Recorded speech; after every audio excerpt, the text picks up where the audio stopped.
자산 상위 10%, 퇴직 후에도 끝없는 생존 싸움, 믿기 힘든 현실. 은퇴는 많은 이들에게 인생의 중요한 전환점입니다. 오랜 시간 동안 열심히 일해온 만큼 안정적인 노후를 기대하기 마련이죠.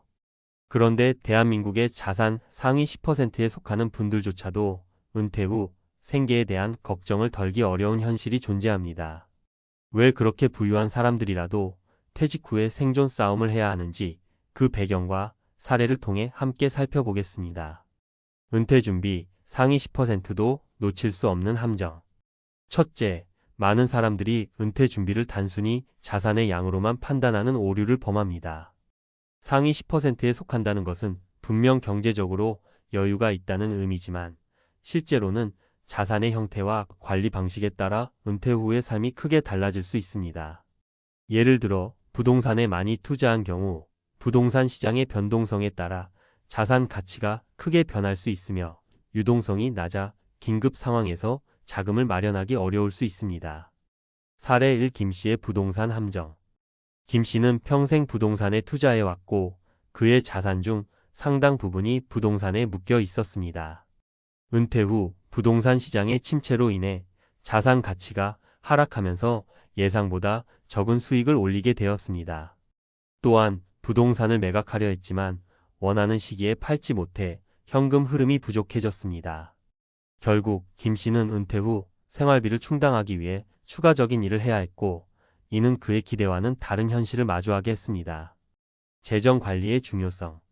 둘째, 재정 관리는 단순히 자산을 축적하는 것에서 끝나지 않습니다. 은퇴 후 안정적인 삶을 위해서는 자산의 분산 투자와 지속적인 관리가 필수적입니다. 금융시장의 변동성, 인플레이션, 예상치 못한 의료비 등 다양한 리스크에 대비해야 합니다. 상위 10%에 속하더라도 재정 관리에 소홀하면 은퇴 후의 삶은 쉽게 흔들릴 수 있습니다. 사례 이 씨의 투자 실패. 이 씨는 젊었을 때부터 주식과 채권에 적극적으로 투자하여 자산을 불려왔습니다.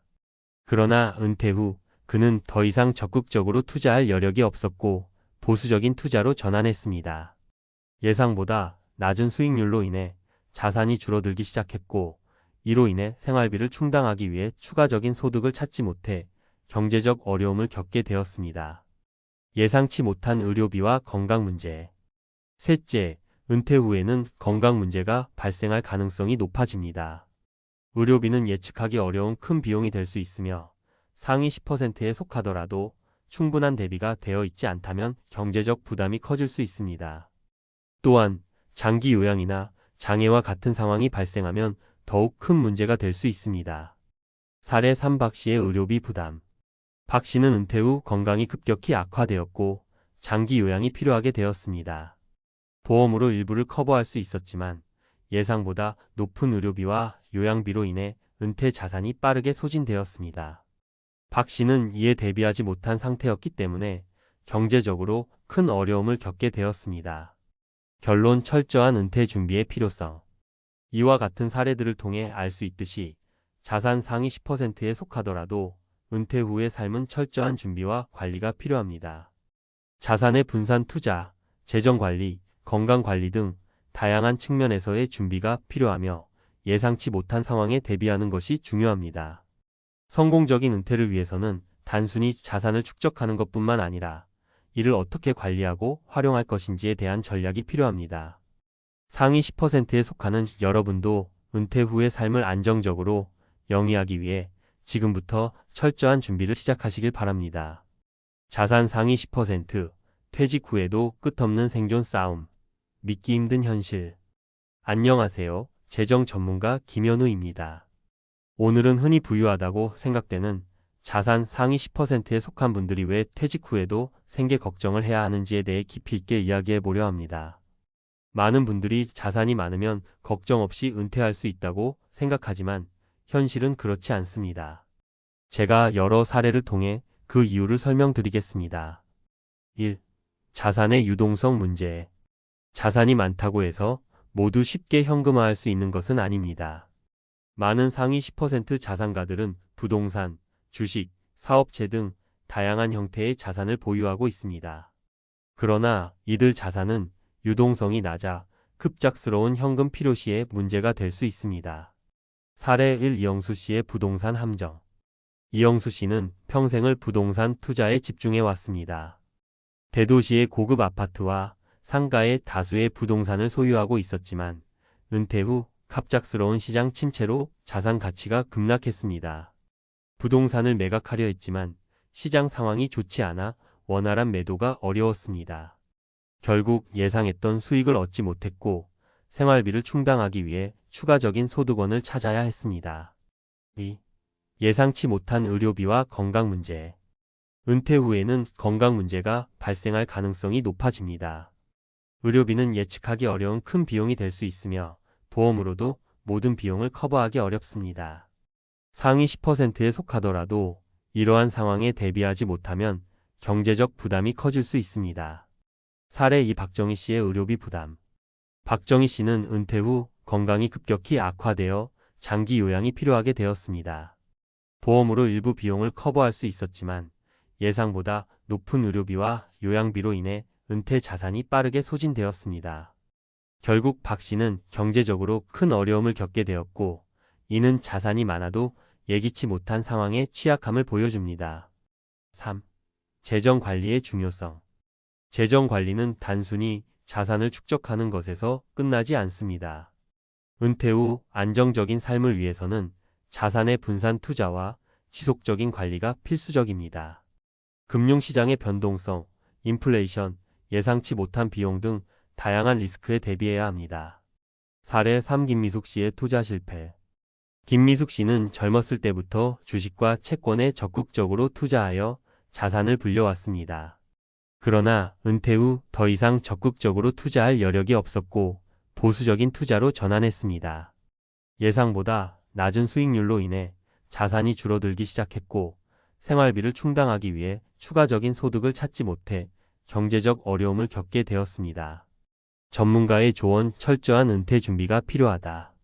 이와 같은 사례들을 통해 알 수 있듯이 자산 상위 10%에 속하더라도 은퇴 후의 삶은 철저한 준비와 관리가 필요합니다. 다음은 몇 가지 중요한 조언입니다. 자산의 분산 투자, 부동산, 주식, 채권 등 다양한 자산에 분산 투자하여 리스크를 줄이는 것이 중요합니다. 한 가지 자산에만 의존하지 말고 여러 분야에 걸쳐 자산을 분산시키세요. 유동성 확보. 예상치 못한 상황에 대비할 수 있도록 충분한 유동성을 확보하는 것이 필요합니다. 쉽게 현금화할 수 있는 자산을 일정 비율 유지하세요. 장기적인 재정 계획. 은퇴 후에 재정 계획을 세우고 예상치 못한 비용을 대비한 비상 자금을 마련하세요. 전문가와 상담하여 체계적인 재정 계획을 수립하는 것이 좋습니다. 건강 관리. 건강은 은퇴 후 삶의 질을 결정짓는 중요한 요소입니다. 정기적인 건강 검진과 건강 관리에 신경 쓰세요. 또한 충분한 의료 보험을 가입하여 예상치 못한 의료비에 대비하세요. 결론. 부유함만으로는 충분하지 않다.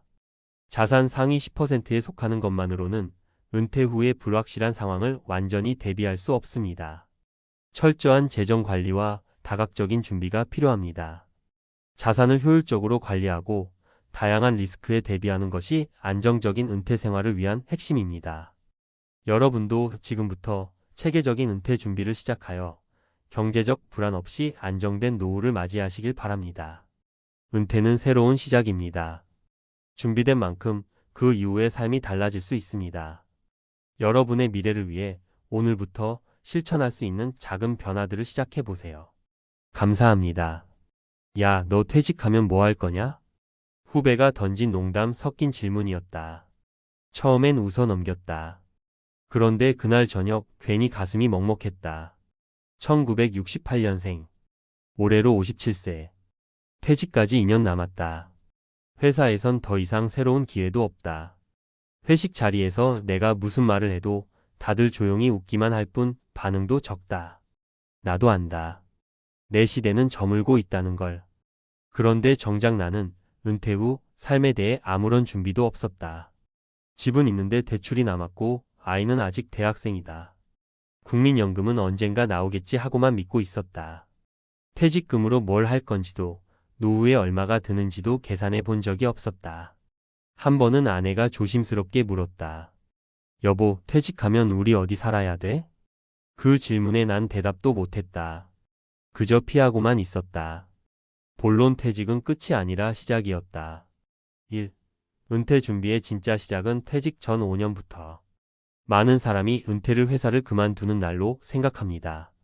하지만 진짜 은퇴 준비는 최소 5년 전부터 시작해야 합니다. 68년생인 김 부장처럼 은퇴 23년을 남기고서야 뒤늦게 준비에 나서는 분들이 많습니다. 하지만 이 시점엔 이미 선택지가 많지 않습니다.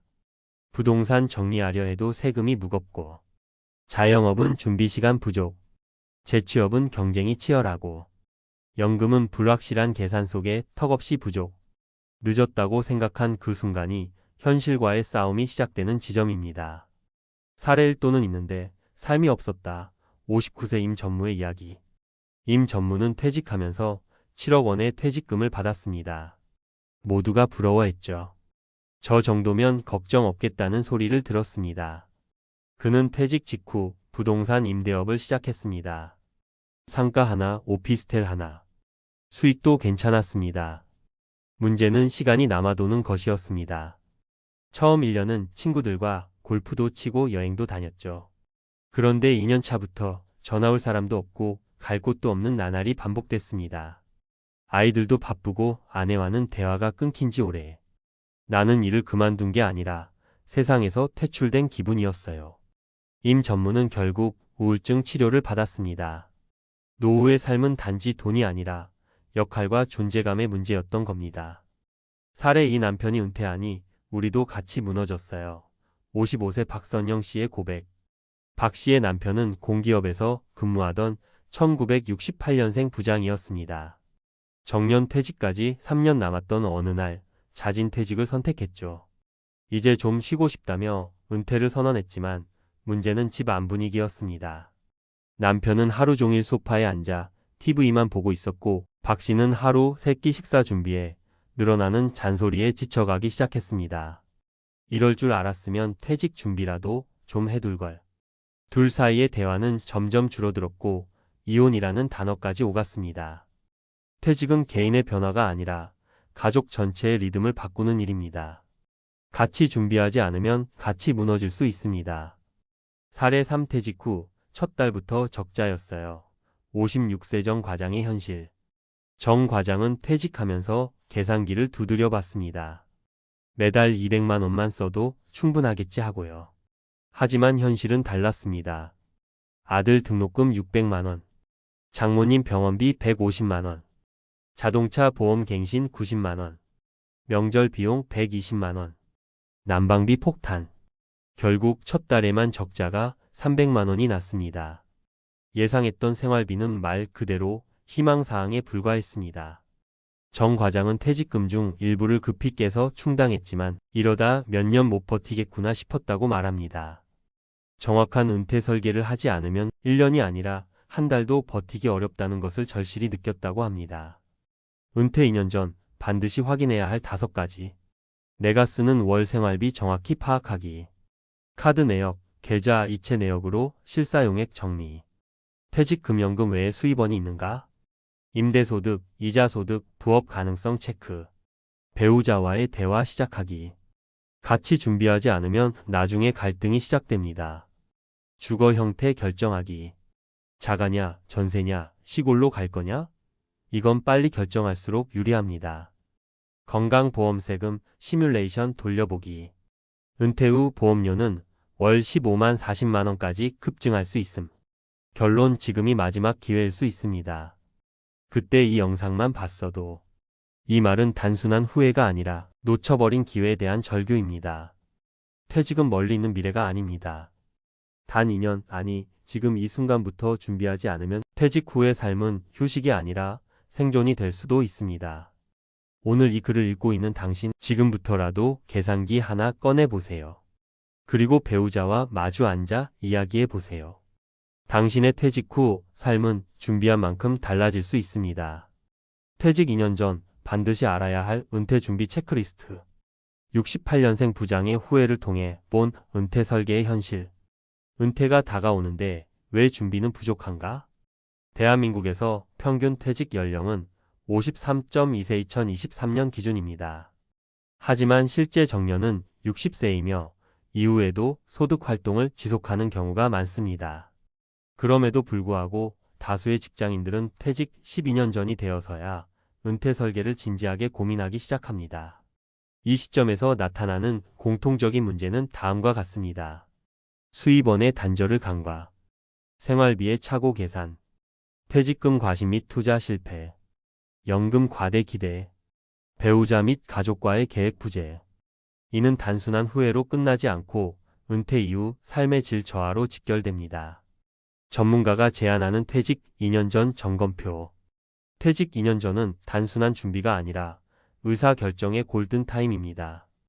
이 시기를 놓치면 이후에는 기회비용과 회복 가능성이 급격히 줄어듭니다. 다음은 은퇴 설계 전문가들이 제안하는 핵심 점검 항목입니다. 1. 월 평균 지출 파악 모르면 무너진다. 현금 흐름 분석이 첫 단계입니다. 카드 명세서, 자동이체 내역, 통장 거래 내역으로 지난 6개월 평균 지출 정리. 평균 은퇴 후 적정 생활비. 수도권 자가 기준 월 22만 280만 원. 수도권 전세월 세월 300만 원 이상. 2. 수입원 재정비 연금만으로는 버틸 수 없다. 국민연금 평균 수령액 2024년 기준 약 63만 원월. 국민연금, 퇴직연금, 개인연금, 임대수익 등을 통합한 은퇴 후 총 고정 수입원 정리 필요. 퇴직금의 수명은 58년 수준으로 별도의 수익 구조가 없으면 고갈 위험. 3. 주거 전략 조정 내 집이 리스크가 될 수도 있다. 부동산 보유 형태와 관리 가능성 점검. 고정비 절감을 위한 다운사이징 집 줄이기, 지방 전원주택 이주 등 고려. 전세 전환, 임대 수익화, 주택연금 가능성 분석. 4. 건강보험료 및 세금 시뮬레이션. 퇴직 후 지역가입자로 전환되면 건강보험료 급등. 월 15만 40만 원까지 증가 사례 다수. 공적연금 수령 시 연금소득세 발생 가능. 주택 보유세, 자동차세, 상속세 등도 장기 고려 필요. 5. 정서적 준비 및 관계 회복. 은퇴 후 정신건강문제 우울, 소외감 등가 급증. 배우자와의 역할 충돌, 가족과의 갈등 예방 위해 대화와 역할 재조정 필수. 의미 있는 활동 설계 봉사, 공부, 파트타임 등도 필요. 실사례로 본 은퇴 실패의 공통점. 사례 A 59세 대기업 임원 자산은 있어도 소외감의 우울증. 퇴직금 7억 보유, 임대 수익월 250만 원. 퇴직 1년 후 사회적 고립감으로 정신과 치료 시작. 핵심 문제 역할 상실과 인간관계 단절. 사례 B 55세 부인의 고백 남편 은퇴 후 가정 불화. 남편 퇴직 후 매일 소파 생활. 식사 문제, 생활 리듬 붕괴로 갈등 심화. 핵심 문제 사전 대화 부재, 일상 설계 미흡. 사례 C 퇴직 직후 적자 전환 생활비 오산. 퇴직 후 매달 200만 원 예산 책정. 실제 첫 달 지출 480만 원 적자 280만 원. 핵심 문제 비정기 지출 미반영, 낙관적 계획. 은퇴는 재설계의 시작입니다. 퇴직은 단지 일을 그만두는 것이 아니라 삶 전체를 재정비하는 출발점입니다. 성공적인 은퇴를 위해서는 단순한 자금 확보보다 정확한 계획 수립, 정보 습득, 그리고 관계 재정비가 중요합니다. 지금 퇴직이 2년 남았든 5년 남았든 언젠가 하겠다는 태도는 가장 큰 리스크입니다. 오늘부터라도 다음의 액션을 시작해보세요. 생활비와 자산 현황을 문서로 정리. 연금 수령 예상액 확인 국민연금공단, 퇴직연금 관리자. 부부간 퇴직 이후 역할과 기대에 대한 대화. 부업 또는 60대 이후 가능한 활동 탐색. 전문가 상담을 통한 세금, 보험, 연금 최적화 조정. 마무리 조언 2년 남았다는 건 마지막 기회라는 뜻입니다. 68년생, 퇴직까지 2년 남은 부장의 말이 결코 남의 얘기일 수 없습니다. 퇴직 후에 후회하지 않으려면 지금 바로 준비해야 합니다. 지금이라도 빠르게 점검하고 실천에 옮긴다면 당신의 은퇴 후 30년은 불안이 아니라 자유가 될 수 있습니다. 퇴직 후 연금으로 살아간다. 알고 보니 비참한 세금의 늪. 이라는 말을 들으면 처음에는 설마 내가 그럴까? 쉽죠. 열심히 일해서 번 돈을 조금씩 떼어 연금을 만들고 노후엔 그 연금으로 여유롭게 살겠다는 다부진 계획을 누구나 한 번쯤은 세워봅니다. 하지만 막상 그 시점이 다가오면 왜 세금이 이렇게 많지? 하고 깜짝 놀라게 되는 경우가 흔하더라고요. 저 역시 주변에서 은퇴를 맞이한 선배나 가족들을 지켜보며 세금이 이렇게나 복병일 줄 몰랐다는 얘기를 자주 듣게 됐습니다. 은퇴 생활을 만끽해야 할 시기에 세금 문제에 발목이 잡혀서 내가 이걸 위해 지금까지 고생한 건가? 자괴감마저 들 때도 있다죠. 곰곰이 따져보면 우리는 직장에 다니며 소득세나 연금보험료 등을 매달 꼬박꼬박 내왔습니다. 그런데도 은퇴 후에는 또다시 소득세, 연금소득세, 재산세 등 별의별 세금을 내야 하니 세금 폭탄이라 할 정도로 부담이 가중되는 경우가 많습니다. 혹시 은퇴를 앞두고 계시거나 이미 연금을 받고 계신 분이라면 조금이나마 공감이 되지 않을까 싶어요. 이번 글에서는 은퇴 후 연금 생활을 하는 분들이 가장 당황하는 세금 문제를 중심으로 주의할 점과 함께 어떻게 대처하면 좋을지 이야기를 나눠볼까 합니다. 또 실제로 주변에서 있었던 사례도 3가지 정도 들어서 조금 더 구체적으로 살펴보려 해요. 물론 모두에게 동일하게 적용되는 해법은 없겠지만 미리 알고 대비할 수 있다면 분명 도움이 되겠죠? 자, 그럼 본격적으로 시작해 봅시다. 본론 은퇴 후 연금을 둘러싼 세금의 현실과 사례들. 퇴직하면서 높아진 과세 표준을 실감한 어씨의 사례. 어씨는 30년 가까이 한 중소기업에서 근속해왔고 직장 생활 동안 아무래도 퇴직할 때쯤이면 국민연금이랑 퇴직연금으로 충분히 살 수 있겠지라고 안일하게 생각했습니다. 그런데 실제로 퇴직금과 퇴직연금을 받은 뒤 세금 문제를 하나하나 따져보다가 충격을 받았다고 해요. 우선 퇴직금을 수령하는 시점에서 이미 소득세가 붙었고요. 퇴직연금도 나중에 나눠서 받을 테니 세금이 좀 적겠지 했지만 막상 매달 정해진 금액을 수령할 때마다 소득세가 차감되는 걸 보고 마음이 아팠다고 합니다. 특히 어씨가 놀란 건 퇴직하고 난 뒤에는 소득이 없으니 세금이 덜 들겠다는 단순한 생각이 완전히 빗나갔다는 점이에요. 오히려 과거보다 퇴직금 등 일시소득이 생긴 영향으로 과세 표준이 높아져서 비슷한 소득 수준의 사람들보다 세금 부담이 더 커졌다는 거죠. 어씨의 이야기를 듣고 주변 사람들도 그게 말이 돼? 하고 놀랐는데 사실 은퇴 과정에서 한꺼번에 들어오는 금액들이 종합소득세나 기타 소득 기준을 높이면서 세금 폭탄으로 이어지는 케이스가 제법 많습니다. 연금 저축만 믿었다가 낭패본 B씨의 사례. B씨는 젊었을 때부터 부지런히 연금 저축 상품을 들어둔 덕분에 직장 동기들보다 은퇴 준비가 잘 되었다고 자부하고 있었습니다. 매년 연말정산 때 연금 저축 불입분을 세액 공제를 받아왔고 나중에 연금 형태로 수령하면 세금을 아낄 수 있다는 말을 믿었던 거죠. 그런데 어느 날 B씨가 은퇴 후 실제로 연금 저축에서 매달 돈이 빠져나오는 걸 확인해 보니 소득세와 주민세 등 각종 세금이 생각보다 많이 떼이고 있었습니다. 게다가 연금 저축 상품 자체가 이자나 배당을 재원으로 하므로 시간이 지날수록 내가 생각했던 수령액보다 실제로 받는 액수가 훨씬 적어지네 하며 속상해했어요. 사실 연금 저축에 불입하면서 세액 공제를 받았던 건 단지 그 시점에 줄였던 세금을 나중에 뒤로 미룬 것뿐이죠. 은퇴 후에 연금 형태로 돈을 받을 때 그만큼 과세가 되므로 미리 인지해야 하는 부분인데 아직도 많은 분들이 나중엔 세금이 적겠지 하고 막연히 생각하시더라고요. B씨처럼 은퇴를 앞두고서야 이렇게까지 세금이 세다니 하고 놀라는 사례가 의외로 흔합니다.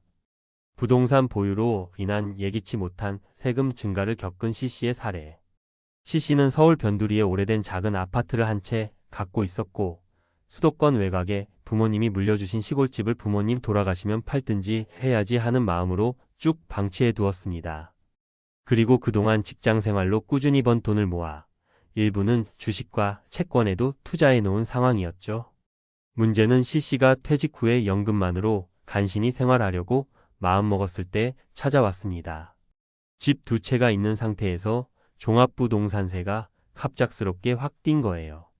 게다가 시골집도 읍내 개발 소식에 따라 공시지가가 오르다 보니 재산세마저 덩달아 상승했습니다. 가뜩이나 연금만으로도 빠듯하게 살아야 하는데 이렇게 세금이 증가할 거라곤 전혀 예측을 못했다는 겁니다. 에이, 그래도 별로 값어치 없는 시골집인데 무슨 세금이 크게 늘겠어? 했던 아니란 생각이 화근이 됐죠. 더 큰 문제는 집을 처분하고 싶어도 금방 팔리지 않아 세금 부담이 지속된다는 거예요. 애매한 재산이 오히려 발목을 잡는 꼴이 돼 버린 셈이죠. 결국 시씨는 뒤늦게나마 시골집 일부를 전월세로 돌려 약간의 임대소득을 얻어 세금을 상쇄하려고 발로 뛰고 있다고 합니다. 세금 문제에 대처하는 현실적인 방법과 팁. 그렇다면 도대체 어떻게 해야 이런 세금의 늪에서 조금이라도 헤어나올 수 있을까요? 은퇴를 준비하시는 분들이라면 미리 내가 받을 연금, 내 앞으로 들어올 소득, 그리고 보유한 자산의 전반을 따져보는 게 첫걸음입니다. 구체적으로는 아래와 같은 방향을 검토해 볼 수 있습니다. 연금 수령 방식 최적화. 국민연금이나 퇴직연금, 연금저축 등 다양한 연금이 있다면 한꺼번에 몰아서 받기보다는 시기를 조절하거나 적절히 분산해서 수령하는 방법을 고민해 보세요. 언제, 얼마나 받을 것인지에 따라 과세 기준이 달라지므로 연금 전문가나 세무사와 미리 상담하여 세금 부담을 최소화할 수 있는 플랜을 세우는 게 좋습니다. 부동산 등 자산 구조 조정. 만약 복수의 부동산을 갖고 있는데 은퇴 후 세금을 감당하기 버거울 것 같다면 지금부터 차근차근 매각을 검토해 보세요. 당장 처분이 어려운 상황이라면 임대소득을 만들어 세금 부담을 상쇄하거나 상속 계획을 미리 세워놓는 방법도 있을 수 있습니다. 세금은 미뤄두는 것이 아니라 미리미리 챙기는 것. 연말정산 때 공제 받는 걸로 끝내지 말고 이게 장기적으로 어떤 영향을 미치는지 확인이 필요합니다. 나중엔 연금 수령액이 적을 테니 세금도 적겠지라는 막연한 생각 대신 세금 시뮬레이션을 통해 실제 부담액을 예측해 봐야 합니다. 각종 공제나 감면 혜택 적극 활용. 주택연금, 농어촌 특별세 공제, 혹은 장애인 공제 등 본인이 누릴 수 있는 세제 혜택이 있는지 꼭 확인해 보세요. 지자체마다 조례나 정책이 조금씩 다를 수 있으므로 거주지 구청이나 시청 등에 전화로 문의해 보거나 직접 방문 상담을 해보는 것이 좋습니다. 전문가 도움받기.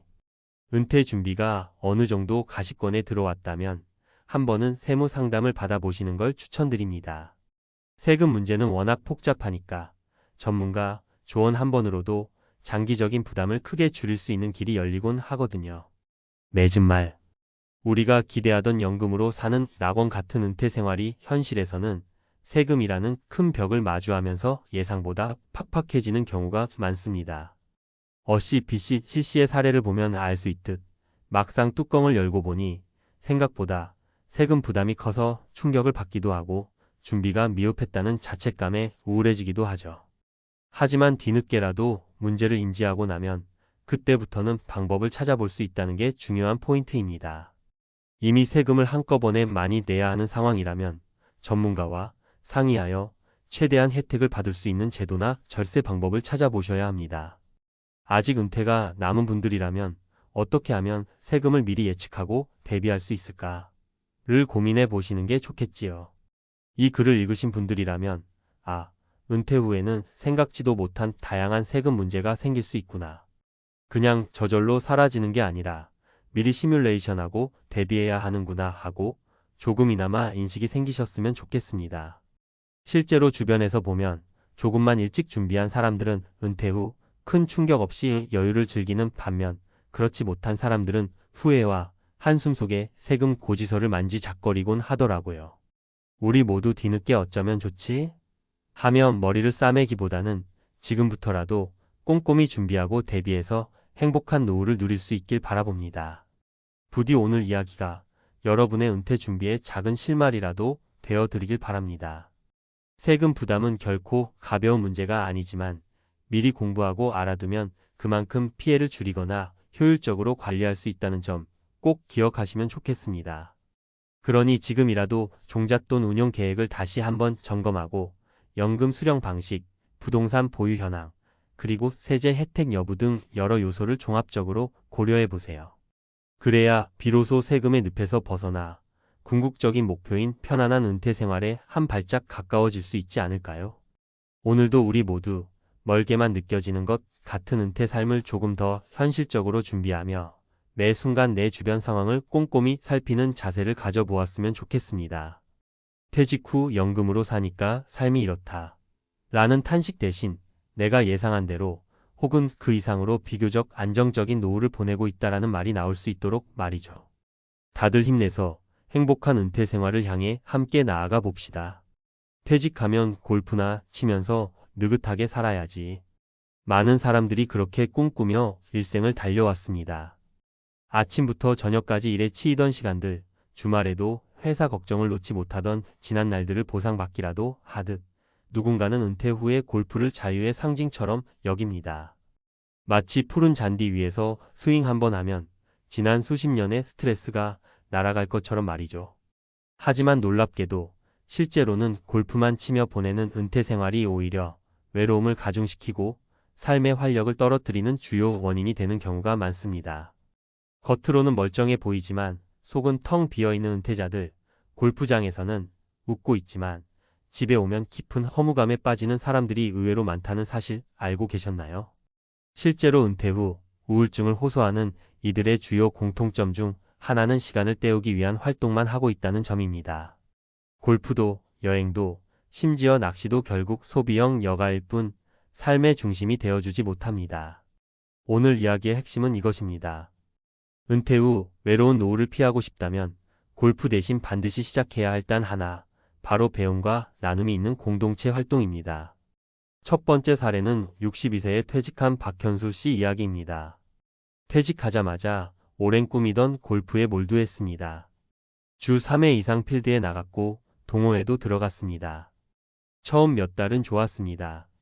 일찍 일어나 아침 운동처럼 골프장에 나가고 저녁에는 친구들과 회포를 풀며 마음껏 웃을 수 있었죠. 그런데 시간이 지나면서 이상한 감정이 밀려왔습니다. 같은 얘기만 반복되고 깊은 이야기를 할 사람도 없고 돌아오면 괜히 허무하더라고요. 그는 결국 골프 동호회를 나왔고 혼자 지내는 시간이 점점 늘어나며 우울감을 호소했습니다. 그러다 우연히 근처 주민센터에서 운영하는 인문학 강좌에 참여하게 되면서 삶이 바뀌었습니다. 자신처럼 은퇴 후 길을 잃은 사람들이 모여 각자 경험을 나누고 책을 읽고 토론하면서 나도 쓸모 있는 사람이라는 감각이 다시 살아났다는 겁니다. 골프가 주던 즐거움은 3개월짜리였지만 지금의 이 활동은 3년이 넘어도 더 깊어지고 있어요. 두 번째 사례는 58세에 명예퇴직한 김지은 씨 이야기입니다. 퇴직 후 남편과 함께 부부 골프를 하며 은퇴 생활을 시작했습니다. 하지만 남편과의 갈등이 시작된 것도 바로 골프장에서였습니다. 골프가 우리를 더 가깝게 만들어줄 줄 알았는데 오히려 각자 스코어나 경쟁에만 몰두했죠. 그러다 김 씨는 혼자 동네 도서관에서 열리는 시니어 독서 모임에 참여했고 그곳에서 60대 여성들과 함께 시를 쓰고 낭독하는 시간을 가지면서 삶의 균형을 찾았습니다.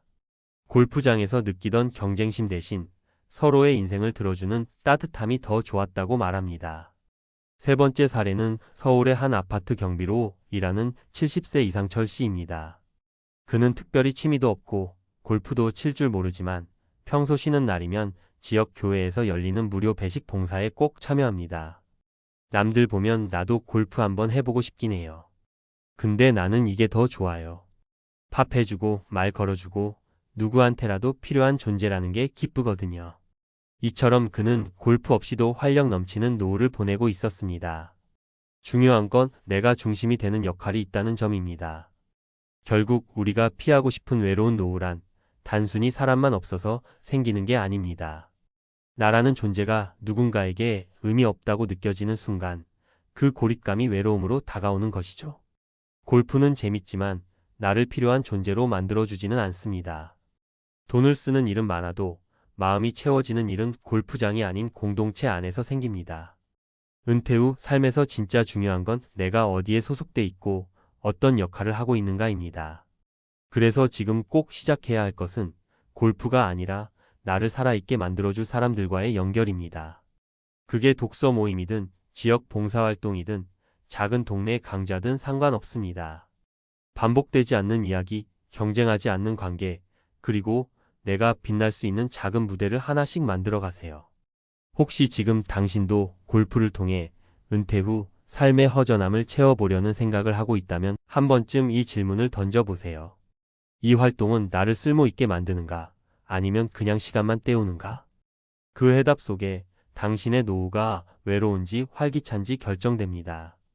골프채를 잠시 내려놓고 사람들 사이로 한 발 더 걸어가 보세요. 그곳에 진짜 따뜻한 노후의 해답이 숨어 있습니다. 골프가 나쁘다는 건 아닙니다. 단지 골프만으로는 절대 노후를 지탱할 수 없다는 것, 이게 핵심입니다. 이제는 전문가적 시각에서 왜 그런지, 왜 배움과 나눔이 중심이 되는 사회적 연결이 은퇴 후 삶의 필수인지 구체적으로 말씀드릴게요. 첫째, 신경과학적 관점에서 외로움은 뇌에 실질적인 손상을 줍니다. 미국 브리검영 대학교 연구에 따르면 외로움은 조기 사망 위험을 26%까지 높이는 요인이라고 밝혀졌어요. 이는 흡연이나 비만보다도 더 높은 수치입니다. 단순히 외롭다는 감정이 아니라 뇌의 해마 기능이 저하되고 전두엽의 활성도가 떨어져 의사결정력, 집중력, 감정 조절 능력이 같이 무너지는 거죠. 골프장에서 잠깐의 만남만으로는 이 깊은 관계 단절을 해결할 수 없습니다. 반복되는 대화와 가벼운 인사로는 뇌의 사회적 활동 욕구를 충족시킬 수 없어요. 뇌는 여전히 나는 혼자야 라는 신호를 받고 있다는 뜻입니다. 둘째, 은퇴 후 삶의 질을 결정하는 가장 강력한 변수는 역할감입니다. 하버드대의 성인 발달 연구에서는 인생에서 가장 중요한 것은 돈이나 건강이 아닌 좋은 인간관계와 소속감이라고 결론 내렸습니다. 골프는 잠깐 즐거울 수 있지만 그 안에서 지속적인 역할과 의미를 찾기 어렵습니다. 반면 작은 독서 모임에서 책을 정하고 발표를 맡는다든지 마을 어르신들과 반찬을 나누는 봉사를 한다든지 동네 도서관에서 시니어 강사로 강연을 한다든지 하는 활동은 나는 여전히 누군가에게 필요하다는 자존감을 유지시켜 줍니다. 이 피로감은 정신 건강뿐만 아니라 면역 기능 향상, 염증 수치 감소에도 영향을 줍니다. 실제로 미국 노스캐롤라이나대 연구팀은 사회적 연결이 잘 되어 있는 사람은 염증 유전자 발현율이 낮아진다는 결과를 발표했어요. 쉽게 말하면 사람들과 따뜻한 관계를 유지하는 것만으로도 몸이 건강해지는 셈입니다. 셋째, 소비형 취미가 아닌 생산형 활동이 은퇴 후 경제적 불안을 줄여줍니다. 골프는 물론 값비싼 장비와 필드 비용, 교재 비용까지 포함해 고정적인 지출을 요구합니다. 반면 공동체 활동은 대부분 저비용 또는 무상이고 일부는 소소한 수익까지 만들어줍니다. 예를 들어 시니어 글쓰기 모임에서 자서전 쓰기를 시작해 독립출판을 하거나 유튜브 채널을 만들어 같은 시니어들과 노후 이야기를 나누며 광고 수익을 창출하는 분들도 실제로 많습니다. 돈을 쓰는 취미에서 돈을 아끼거나 벌 수 있는 활동으로의 전환이 은퇴 후 불안을 확실히 줄여주는 거죠. 지금 우리는 평균 수명 83세, 기대 수명 100세 시대에 살고 있습니다. 단순히 오래 사는 것보다 어떻게 채우며 살 것인가가 더 중요한 시대죠. 무의미하게 반복되는 골프, 혼자 즐기는 여행, 시간 때우기식의 취미들이 결국 허물을 부른다면 이제는 삶의 방향을 바꿔야 할 때입니다. 자, 그럼 현실적인 팁을 드릴게요. 가장 쉬운 시작은 동네 커뮤니티에 발을 들이는 것입니다. 지자체에서 운영하는 평생학습센터, 주민센터, 도서관은 지금도 여러분을 위한 다양한 프로그램을 열고 있어요. 무료부터 아주 저렴한 비용까지 선택지가 많고 무엇보다 또래를 만날 수 있어 외로움의 벽을 깨기 쉽습니다. 두 번째는 누군가를 돕는 일에 발을 담그는 것입니다. 밥을 해주든 아이를 돌보든 물품을 정리하든 상관없어요. 작은 일도 좋습니다. 처음에는 어색해도 그 안에서의 인정과 감사, 관계는 돈 주고도 살 수 없는 감정입니다. 몸이 불편하시다면 온라인에서도 은퇴자, 멘토링 글쓰기 기부 같은 활동도 얼마든지 가능합니다. 세 번째는 배움입니다. 배움은 절대 나이를 가리지 않습니다. 외국어, 사진, 영상 편집, 글쓰기, 건강학 등 지금도 늦지 않았습니다. 그 배움의 끝은 나의 전문성이 되고 그것은 곧 새로운 소득, 새로운 역할, 새로운 공동체로 이어집니다. 난 할 줄 아는 게 없어라고 말하지 마세요. 당신의 경험 그 자체가 누군가에게는 배움입니다. 결국 외로운 노후를 피하는 단 하나의 길은 이겁니다. 소비하는 삶에서 연결하고 기여하는 삶으로 넘어가기. 당신은 아직도 쓸모 있는 사람입니다. 단지 그 쓸모를 꺼낼 수 있는 장에 들어서지 않았을 뿐입니다. 이 글을 읽고 있는 지금이 그 변화의 시작점이 될 수 있어요. 골프채를 들고 멀어지는 인생이 아니라 사람들 속으로 한 발짝 들어가는 순간 당신의 노후는 분명 달라질 겁니다. 지금 그 첫 걸음을 시작해 보세요. 늦지 않았습니다.